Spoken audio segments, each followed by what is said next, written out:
Muy bien, muy buenas tardes con todos. Vamos a dar inicio a la semana número 13 del curso taller de elaboración de tesis. Ya estamos en la recta final, a escasas 2 semanas de finalizar las actividades, por lo cual en las últimas 2 semanas venimos trabajando full con la revisión de los protocolos, de los proyectos de investigación, y entonces el día de hoy vamos a tener una revisión de un aspecto que resulta fundamental al momento de desarrollar o elaborar el protocolo de investigación, que tiene que ver con el tema del cálculo del tamaño de la muestra, ¿sí? Muy importante que todos, por favor, presten mucha atención. Ya hemos desarrollado un seminario free completamente dedicado al cálculo del tamaño de la muestra. En realidad fueron 2 seminarios.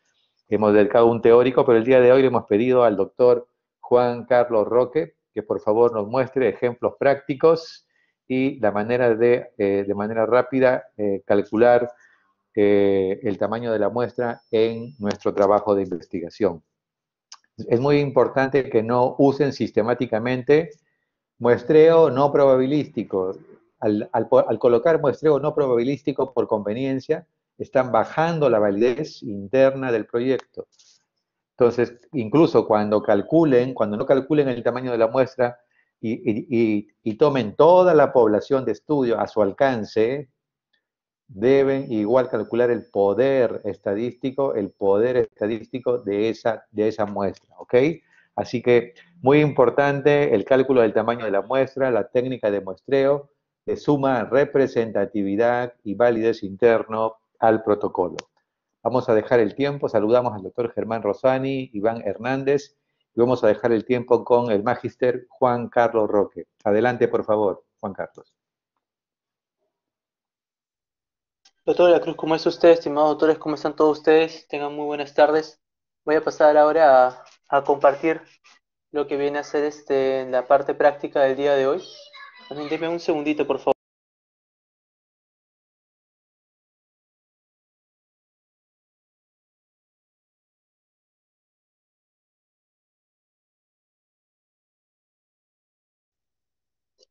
Muy bien. Vamos a esperar que cargue el Word. Un segundito, digo el PowerPoint. Muy bien.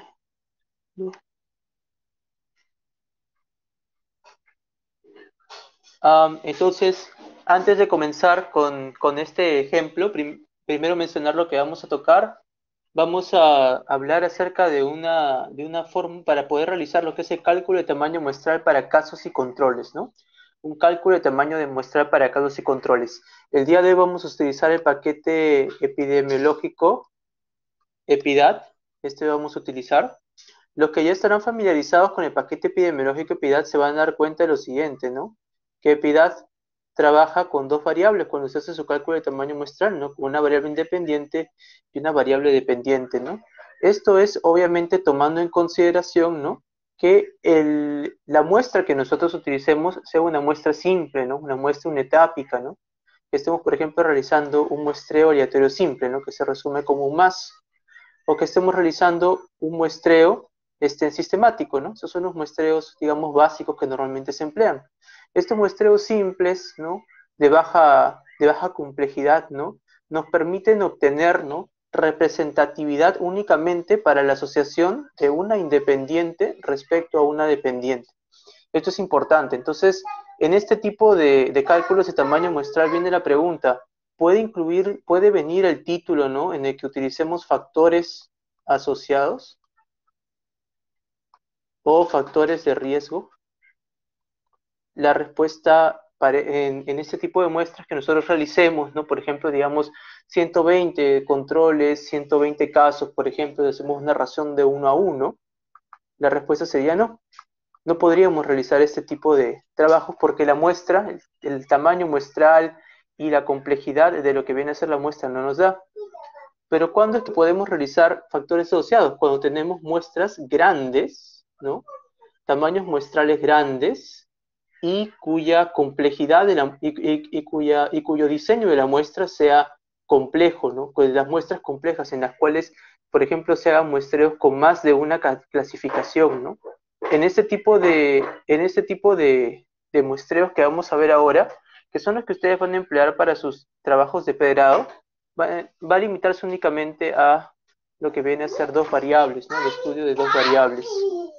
Otro dato, otro dato importante que deben también tener en cuenta es que hay algunas situaciones en las cuales ustedes van a poder utilizar muestras complejas en sus trabajos de pregrado. Esto de aquí va a ser cuando usted trabaje, por ejemplo, con la ENDES, ¿no? O cuando usted trabaje con la ENAJO, ¿no?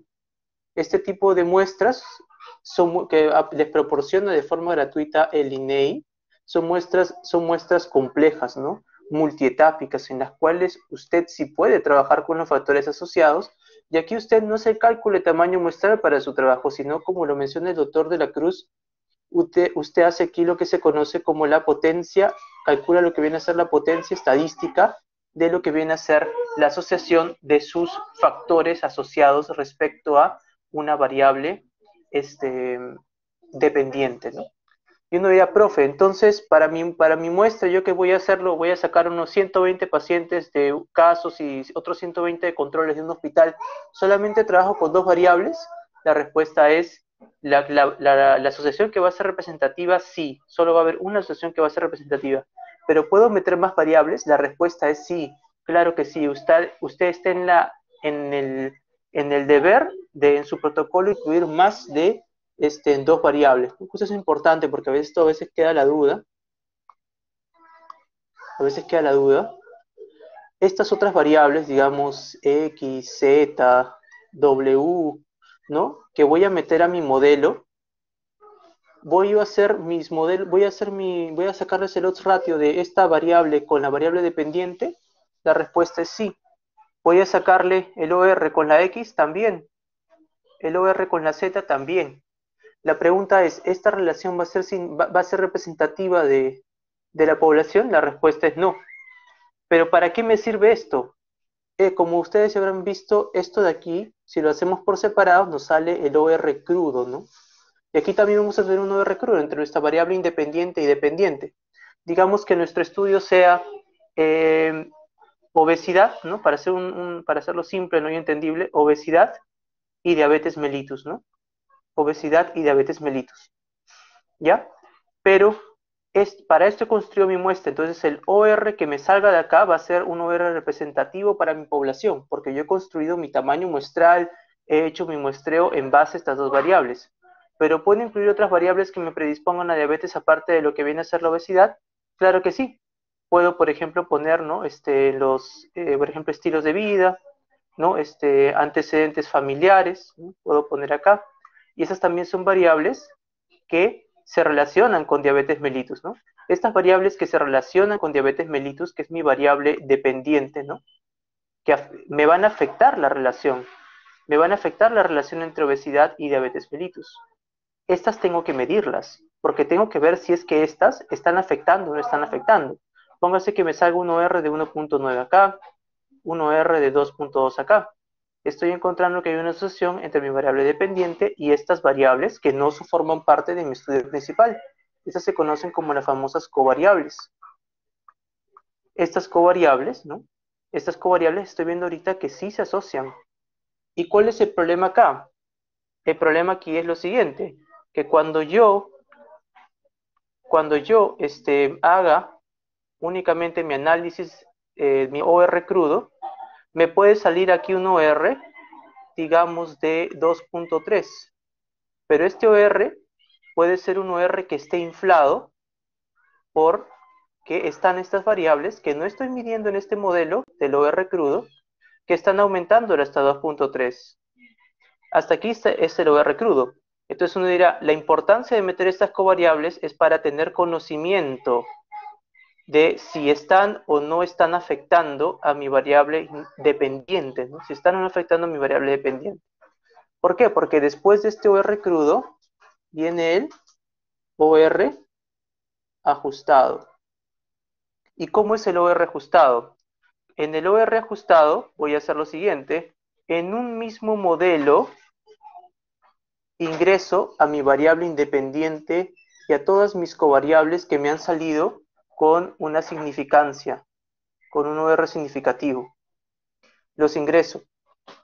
Y ahora este modelo ajustado, me va a dar un odds ratio, ¿no? De mi variable independiente y dependiente, pero ajustada, por eso se llama ajustada, ajustada a mis covariables. Entonces, respondiendo a esta duda, porque eso siempre está presente como duda en los asesorados, el título debería contener una variable independiente y una variable dependiente, pero esto no quiere decir que usted no vaya a incluir todas las otras covariables, ¿no? Esto es para que por favor lo tengan en consideración, ¿no? Si ustedes están haciendo factores asociados o factores de riesgo, está bien. Solamente que para que podamos seguir la lógica del cálculo de tamaño muestral que viene ahorita en este momento, para un caso sin controles, tendría usted que de sus factores asociados identificar una de sus variables independientes que va a ser la variable exposición, la cual el cálculo para un caso sin controles le va a solicitar que usted ingrese al paquete del EPIDAT o del OpenEPI, cualquiera que sea. Muy bien, entonces comenzamos ahora con un ejemplo. Tenemos aquí este título que dice obesidad y diabetes mellitus tipo 2, ¿no? Ahí está subrayado porque obesidad va a ser la variable independiente y diabetes mellitus tipo 2 va a ser la variable dependiente, ¿no? De verde está lo que viene a ser la población. La población va a ser aquellos pacientes, ¿no? Aquella población atendida en el establecimiento de salud de Chocas durante el año 2019. Cuando ponemos nosotros de verde la población, tenemos que especificar características de la población, lo que viene a ser también la dimensión espacial y la dimensión temporal, ¿no? En qué lugar es y en qué tiempo es, ¿no? Eso también les explico previamente en otras teorías que han tenido ustedes.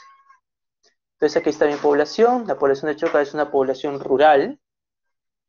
La temporalidad ya lo hemos visto que es el 2019. Y tenemos aquí nosotros nuestra variable independiente. Ahora, casos y controles, para que recuerden ustedes, divide a nuestros grupos de estudio acorde a la variable dependiente. Esto es a la presencia o ausencia de enfermedad. Entonces, casos y controles, por eso nos dice que nos divide entre lo que es enfermos y no enfermos. En este ejemplo es diabéticos y no diabéticos. Ahí están nuestros casos, que son los que tienen diabetes mellitus, y nuestros controles, que son aquellos que no tienen diabetes mellitus. ¿Ya? Entonces continuamos. Aquí, en lo que es los casos y controles, la medida de fuerza de asociación va a ser el odds ratio. La medida de fuerza de asociación para lo que viene a ser un casos y controles va a ser el odds ratio. Entonces, ya estamos viendo que los grupos que se forman para lo que viene a ser el casos y controles, los grupos dependen de las categorías de mi variable dependiente, esto es enfermos y no enfermos. Y para que yo pueda hacer mi fórmula, ¿no? Me van a pedir a mí el porcentaje de los casos expuestos. Acorde al título que tenemos aquí, me está pidiendo el porcentaje de ¿qué? El porcentaje de diabéticos obesos. Necesito encontrar entonces el porcentaje de diabéticos obesos. Pero usted me va a decir ahora, profesor, pero yo todavía no he recolectado mis datos, ¿cómo yo voy a saber eso? Es que este porcentaje no viene, este porcentaje no es de lo de usted, este porcentaje es de su antecedente. Y aquí vamos a un punto importantísimo, porque al final todo está conectado, ¿no? Es una de las cosas que yo quiero que se vean de esta clase también, que todo lo que ustedes han visto hasta el momento está conectado. ¿Estos antecedentes dónde están? En el capítulo número 2, ¿no? Estos antecedentes están en el capítulo número 2, en lo que viene a ser los antecedentes nacionales, los antecedentes internacionales. De esos antecedentes nacionales e internacionales se supone que ustedes tienen que identificar aquellos estudios que tengan, ¿no? Que tengan la mayor similitud al diseño que usted está proponiendo. Entonces tiene usted que identificar algún trabajo similar, ¿no? Que haya cruzado obesidad con diabetes mellitus tipo 2, y de ahí usted extraerá, ¿no? El porcentaje de diabéticos obesos. Ahora, el paquete del EPIDAT no solo le solicita el porcentaje de diabéticos obesos, o sea, de casos expuestos, sino que también le va a solicitar a usted el porcentaje de controles expuestos. Esto es de no diabéticos obesos, ¿no? Con estos porcentajes, ¿no? Aquí está diabéticos obesos, no diabéticos obesos, ¿no? Con estos porcentajes en diabéticos obesos y no diabéticos obesos, que usted los va a extraer de su antecedente, ¿no? Usted va a decidir la proporción, ¿no? La razón de controles por caso, ¿no? Normalmente, bueno, en las tesis que he asesorado, normalmente yo recomiendo que utilicemos una razón de un control por cada caso, ¿no? Aunque podemos subirlo hasta 4 controles por cada caso, ¿no? Por favor, no se olviden que lo que sube no son los casos, sino lo que sube son los controles, ¿ya? Y lo que se recomienda es subirlo hasta un máximo de 4, ¿no? Porque una vez que ya se pasa más allá de 4, ya la capacidad, ¿no? Digamos, comparativa ya es mínima, es casi ínfima, ¿no? El beneficio de poder dar una caracterización de los ratios ya pasa a ser ínfimo. Así que se recomienda que nos quedemos a una razón de 1 a 4 como máximo. Entonces, como les mencioné, para poder hacer el cálculo de tamaño muestral, en un primer punto, tiene que usted saber cuál va a ser el diseño que yo voy a establecer, ¿no? Si voy a hacer un casos y controles, tiene una fórmula. Si voy a hacer un transversal analítico, tiene también otra fórmula. Como estamos viendo, en el casos y controles, se dividen los grupos a partir de la variable dependiente. Esto es, diabéticos y no diabéticos. Y necesitamos acá nosotros, un ratito, necesitamos aquí nosotros un antecedente, ¿no? Entonces aquí tenemos al antecedente, ¿no? En el que nosotros reportamos, póngase que hay encontramos aquí en este antecedente, ¿no? De este autor, lo que viene a ser una frecuencia de casos expuestos, ¿no? O sea, de diabéticos obesos del 57% y una frecuencia, ¿no? O un porcentaje de no diabéticos obesos del 24%, ¿no? Y un OR de 4.2 en población rural periférica de Caracas. Entonces, esta persona hizo este estudio en Caracas, ¿no?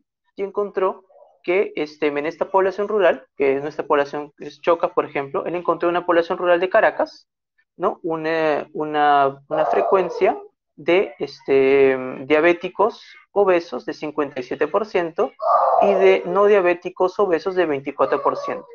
Entonces, ya con estos datos, o sea, yo ya sabiendo que voy a hacer un casos y controles, ¿no? Que voy a hacer una razón de 1 a 1, habiendo yo delimitado correctamente mis variables e identificado un antecedente que me brinde a mí esto, lo que viene a ser la frecuencia de casos expuestos y de controles expuestos, yo puedo ya realizar mi cálculo de tamaño muestral. Y en este momento lo que vamos a pasar a hacer ahora es emplear el EPIDAT para mostrarles cómo se sería esto. En un segundo mientras aperturo el EPIDAT.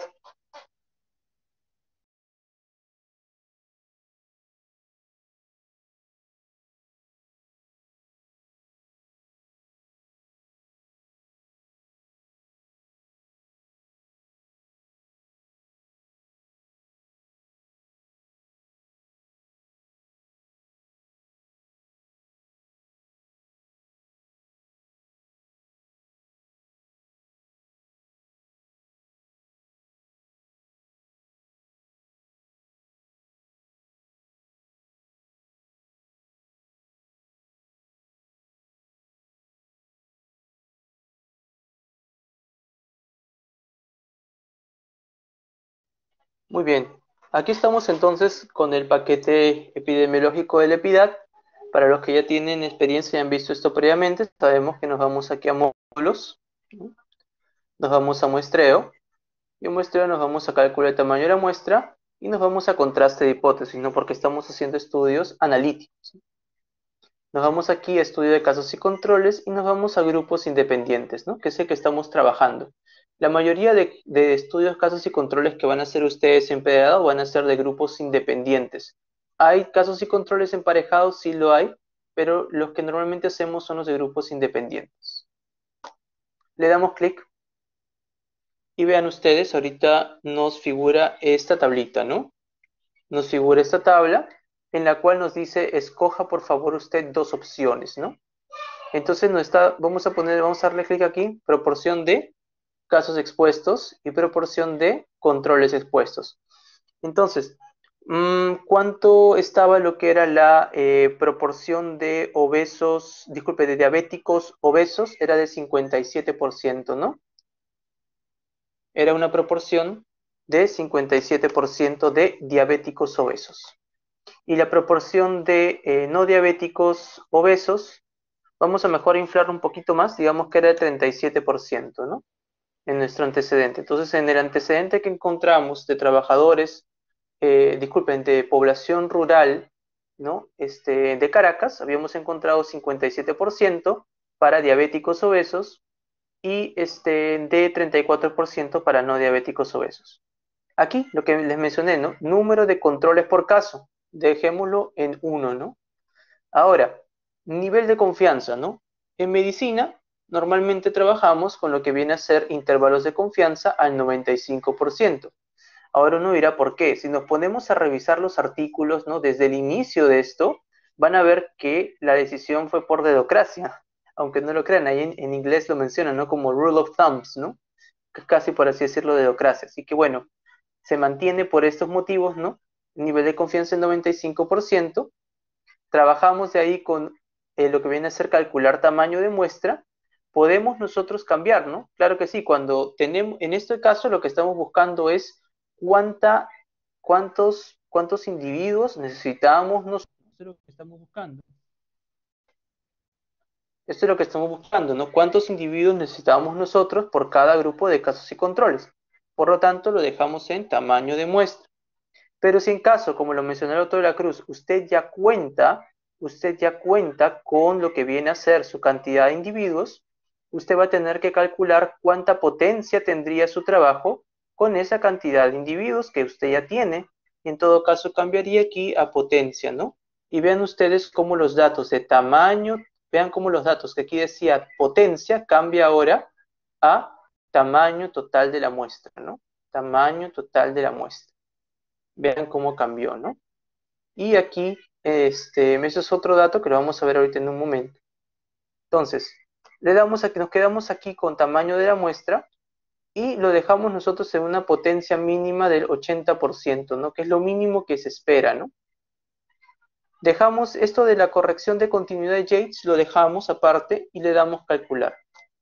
Una vez que usted le da calcular, vea cómo le sale a usted ya la cantidad de casos y controles que usted necesita para una proporción de 1 a 1, ¿no? Y le sale aquí un total, ¿no? De 146, ¿no? Sale entonces usted lo puede redactar, ¿no? Para una proporción, ¿no? De casos expuestos, ¿no? Para una proporción, por ejemplo, ¿no? Para, tomando, o aquí creo que tengo la plantilla para que ustedes puedan visualizarla, dime un ratito. Vamos a dejar de compartir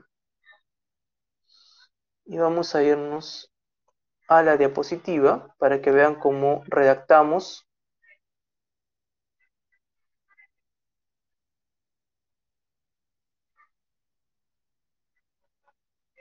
Para que puedan ver ustedes cómo redactamos.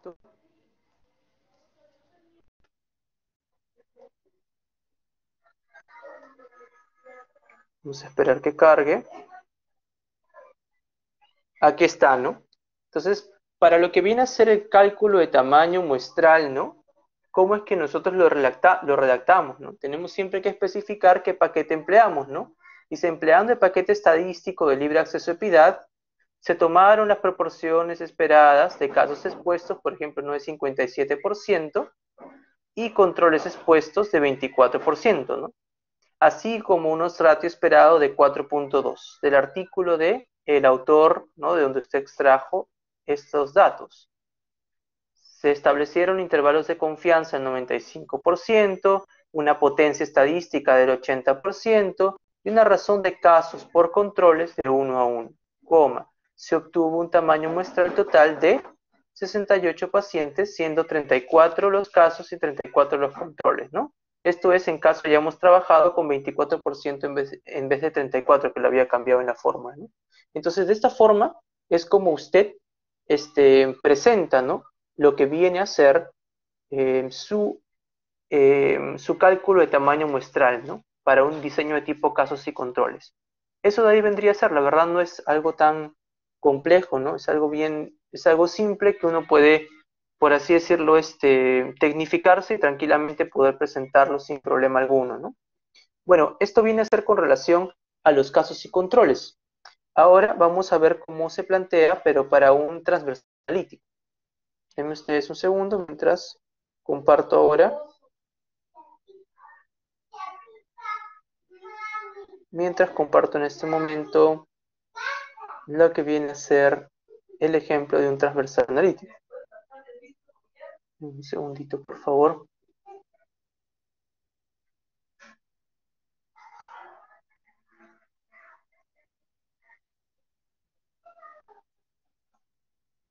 Ya está, aquí estás.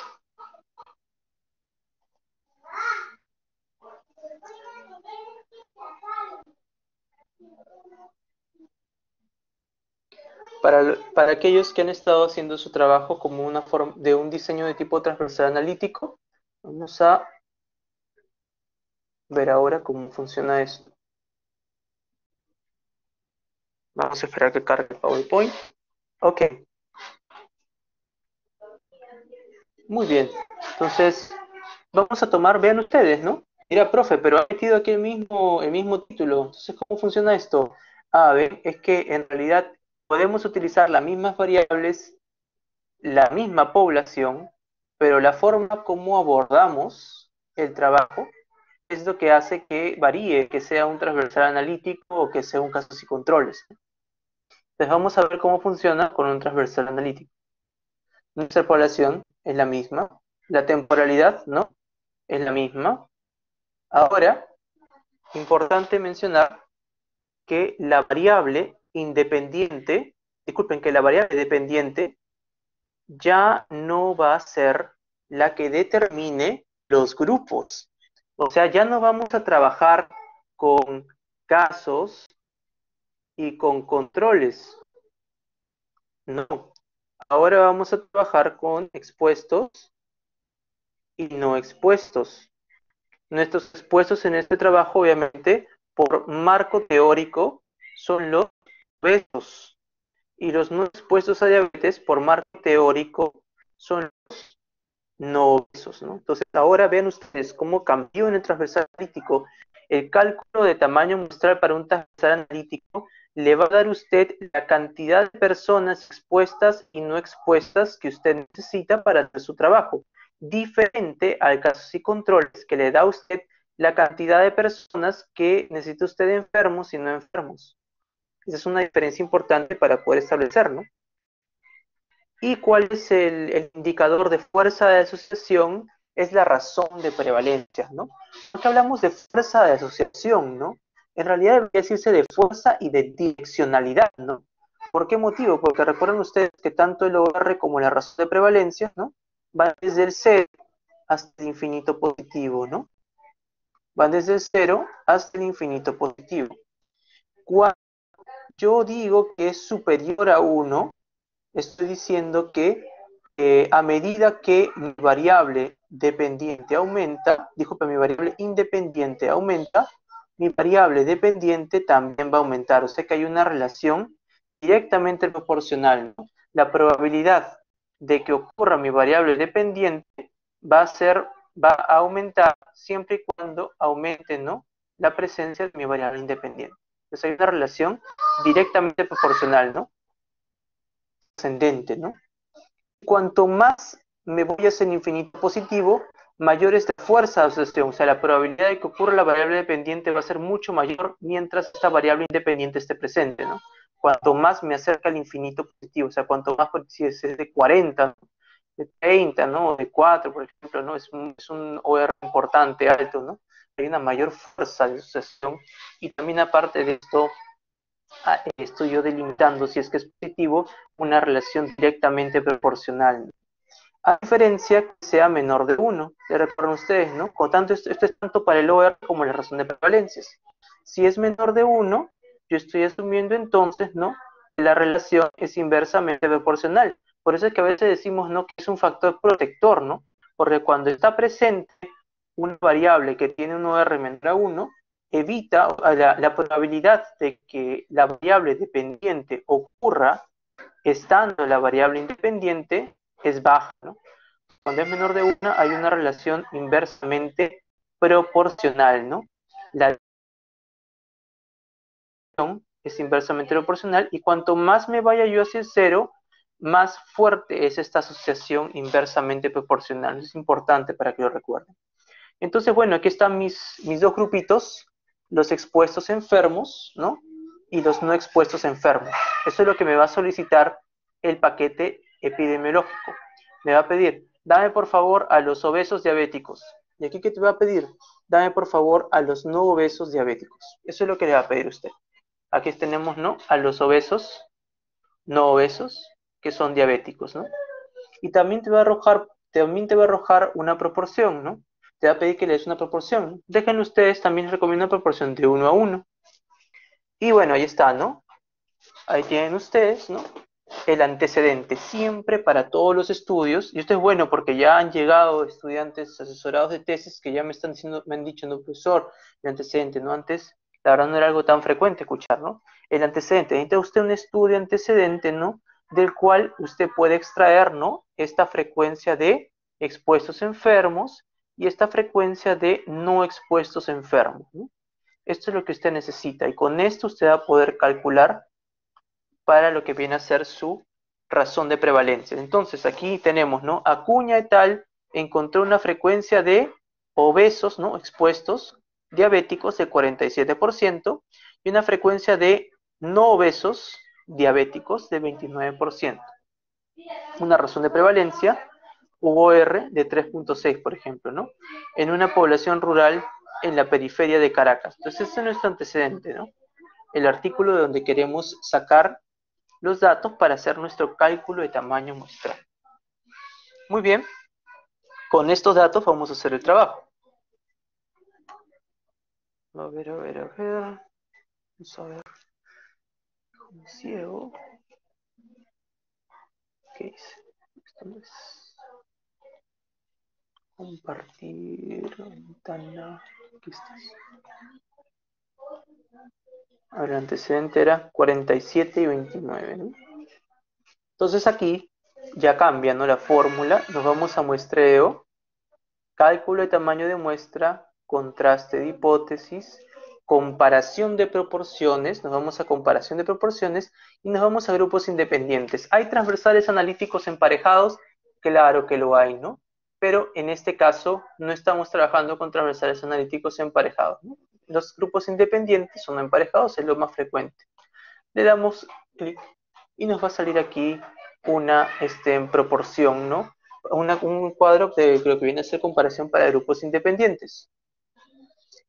Vean ustedes, aquí nos figura proporción esperada de la población 1 y proporción esperada de la población 2, ¿no? Aquí podemos meter en cualquier orden, ¿no?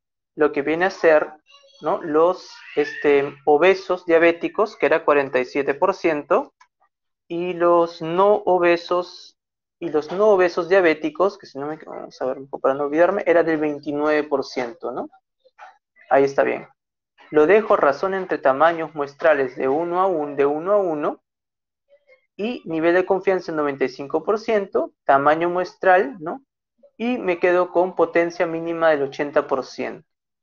Le doy calcular y ahora de esta forma me figura, aquí está, mi tamaño poblacional. Me figura mi tamaño poblacional. Entonces, si usted quiere hacer un transversal analítico, tiene usted que identificar sus dos variables, ¿no?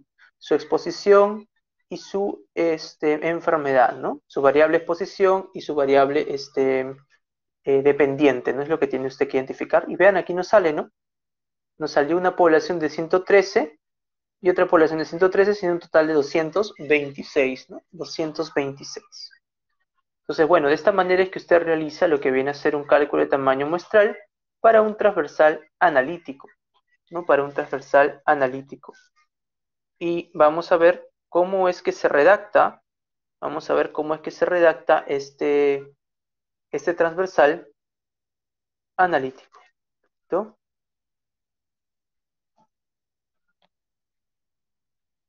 ¿Será este? No. Este de aquí no es.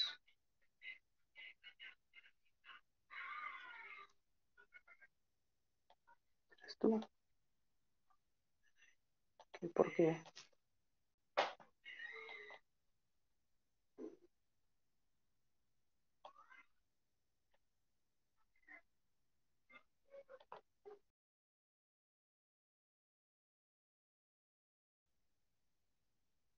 Muy bien, este de aquí es, ¿no? Entonces aquí estamos visualizando nosotros, ¿no? Aquí estamos visualizando nosotros el cálculo de tamaño muestral para un diseño transversal analítico. Y se redacta así, ¿no? Empleando el paquete estadístico de libre acceso EPIDAT, ¿no? Se tomaron las proporciones esperadas, ¿no? Para expuestos enfermos de 47% y no expuestos enfermos de 29% del artículo, ¿no? De Acuña et al, ¿no? Intervalos de confianza establecidos al 95%, una potencia estadística del 80% y una razón de no expuestos de 1 a 1. Se obtuvo un tamaño muestral total de 226 pacientes, siendo 113 los casos y 113 los controles. De esta manera es como yo redacto mi cálculo de tamaño muestral en lo que viene a ser mi protocolo. Cumpliendo yo con estos supuestos, es que yo puedo dar garantías de brindarle al revisor, a mi asesor, la garantía que mi muestra es representativa, ¿no? Para mis dos variables, ¿no? Para mis dos variables.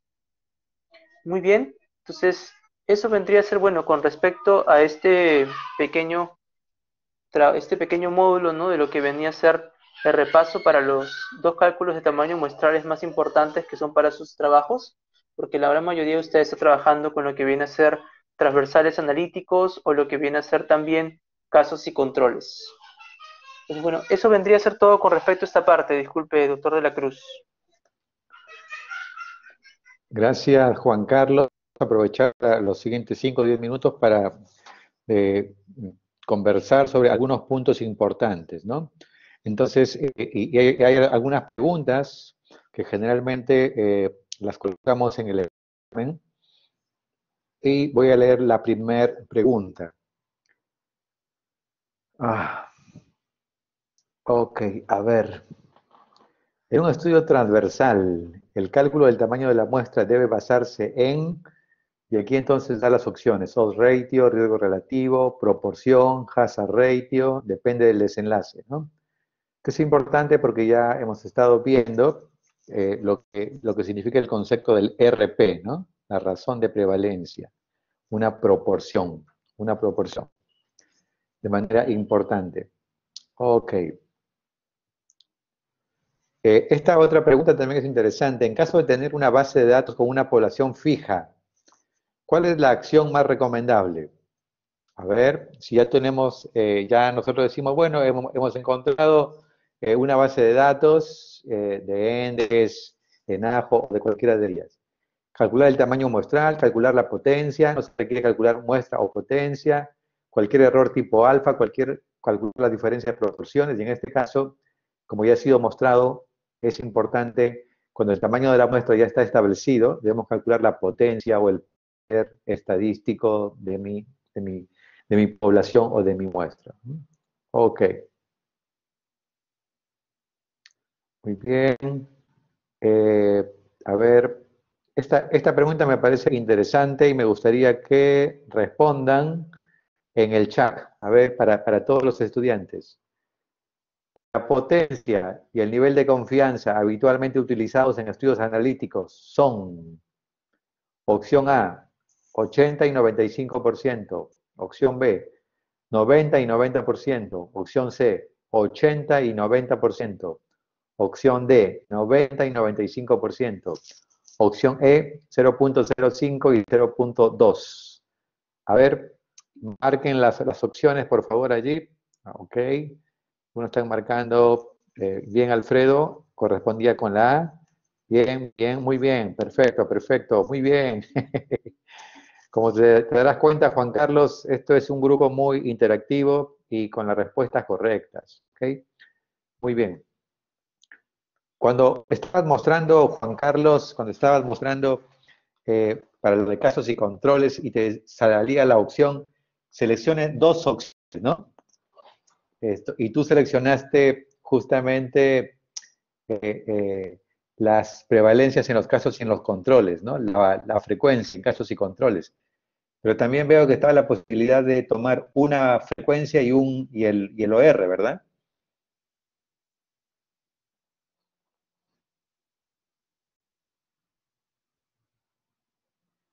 Juan Carlos, no sé si me escuchas.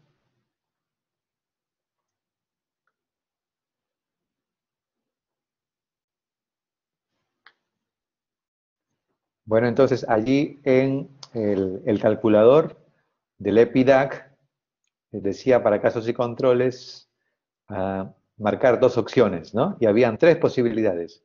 Unas eran las dos frecuencias y el OR.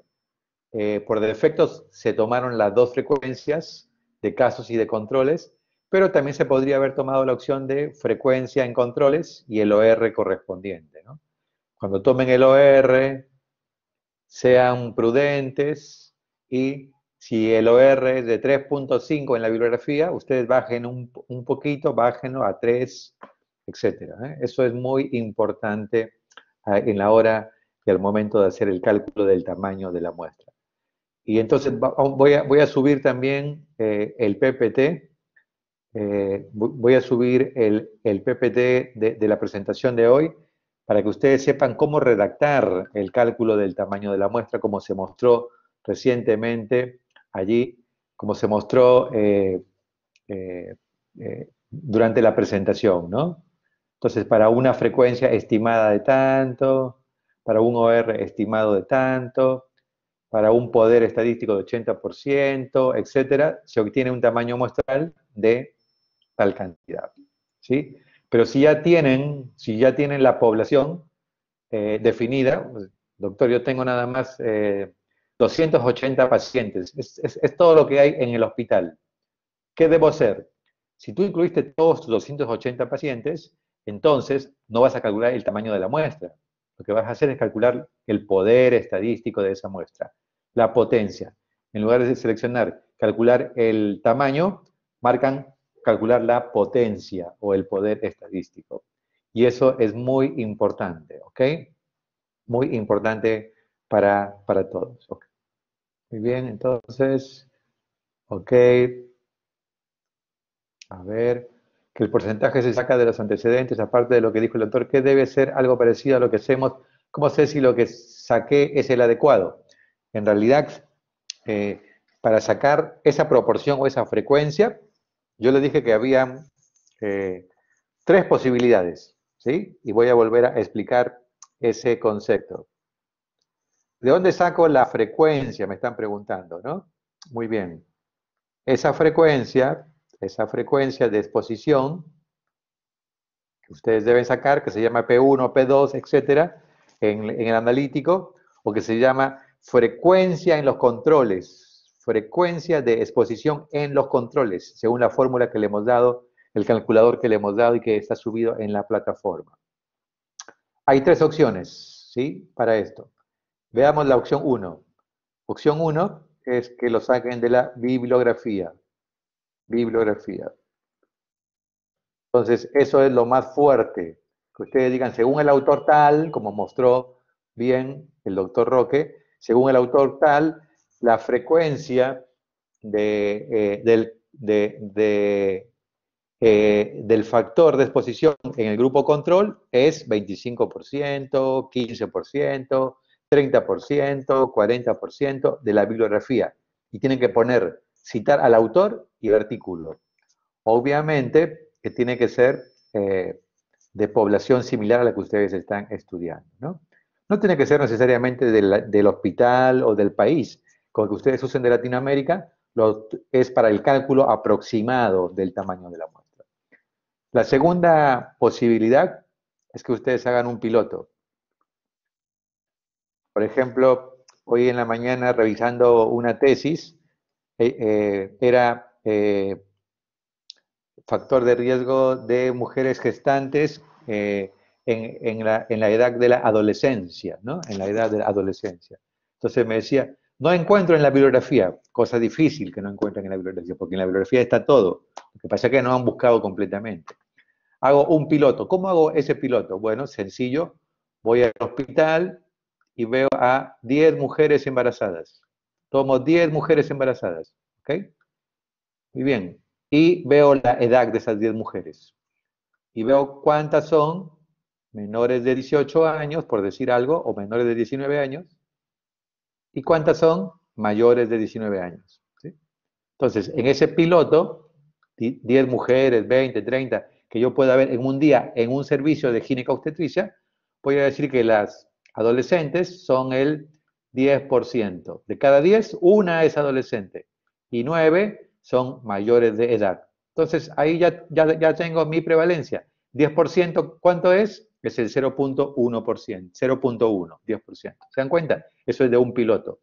Y la tercera posibilidad, para aquellos que no encuentran la bibliografía, cosa difícil, y no habla bien del tesista, que diga, no encuentro en la bibliografía una referencia para mi trabajo, porque hay miles de artículos. La tercera opción es la máxima frecuencia de exposición. ¿Cuánto es la máxima frecuencia de exposición? El 50%, 0.5. Entonces ustedes automáticamente ponen 0.5. Ojo que cuando toman esta opción del 50%, su N, su tamaño de la muestra, aumenta, aumenta mucho. Si el tamaño de la muestra era 160 pacientes, y ustedes dicen, no busqué la bibliografía, cómodo, no hice el piloto, cómodo, voy a tomar, como el profesor dijo, la máxima posibilidad, 0.5, 50%. Su tamaño se va a ir por las nubes. De 150 se va a ir a 800 pacientes. Se les va a complicar después su tamaño de la muestra. Entonces, estas son las tres fuentes importantes, ¿ok? La fuente tiene que decir nada más que de cada 10 mujeres embarazadas, ¿cuántas son en Ecuador, en Argentina, en Brasil, en Colombia o en Perú? La fuente debe decir la frecuencia de mujeres gestantes y que son adolescentes es menor al 11%, 11% por ejemplo, 10%, 12%. Eso tienen que buscarlo en la literatura, eso es fundamental. Por eso tuvieron que hacer su artículo de revisión. ¿Okay? Muy bien. De esa manera, entonces, vamos a ir concluyendo el teórico del día de hoy. Agradecer al doctor Juan Carlos Roque. Saludo al doctor Manuel Loaiza, que está con nosotros, doctor Iván, doctor Germán Rosani y el magíster Juan Carlos Roque. No sé si quieren comentar algo más, algunos de los docentes, antes de que cerremos.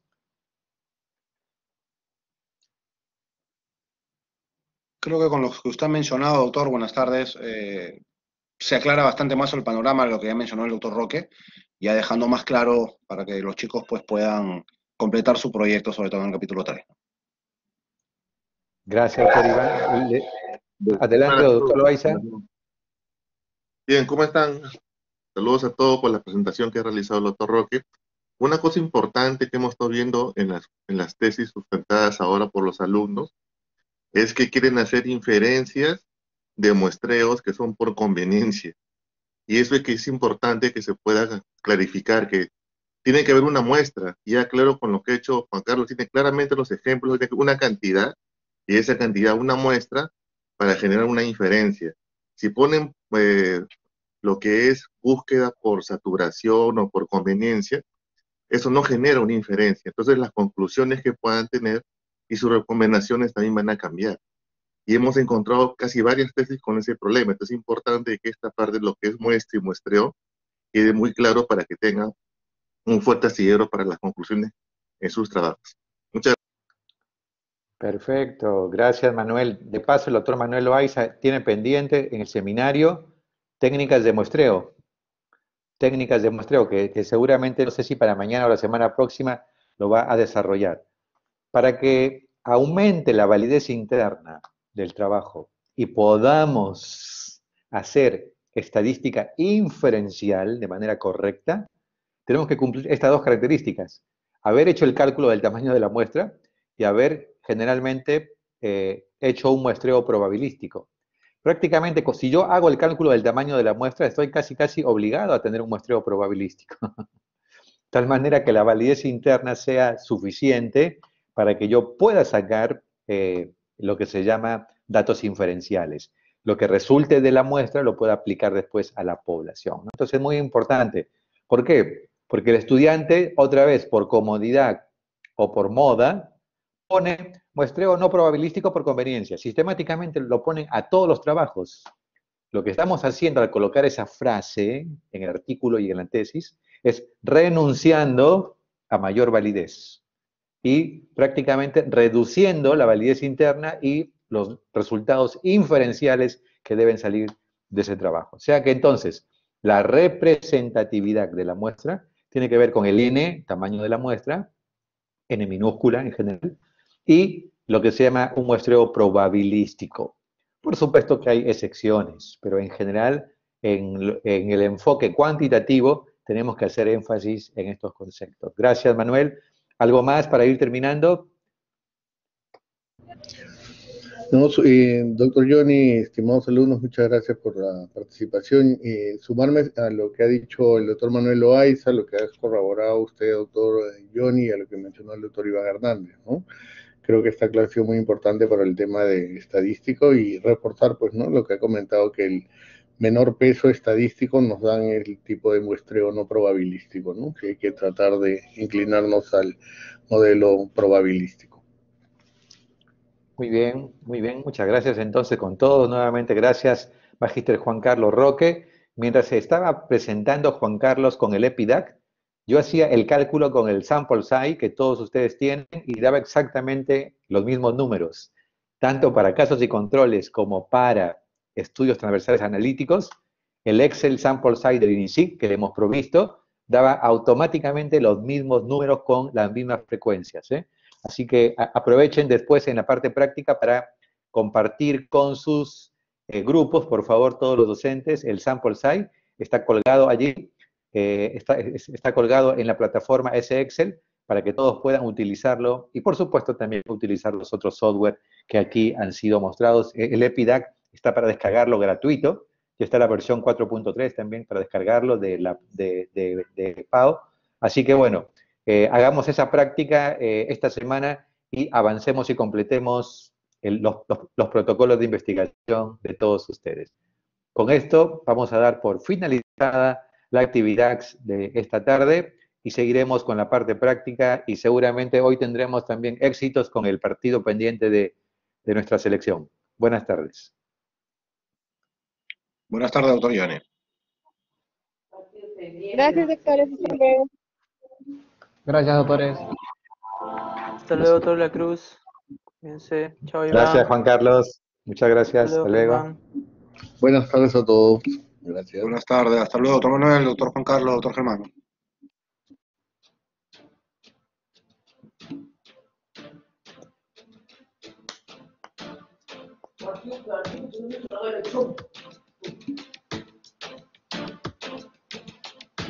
Quiero ver.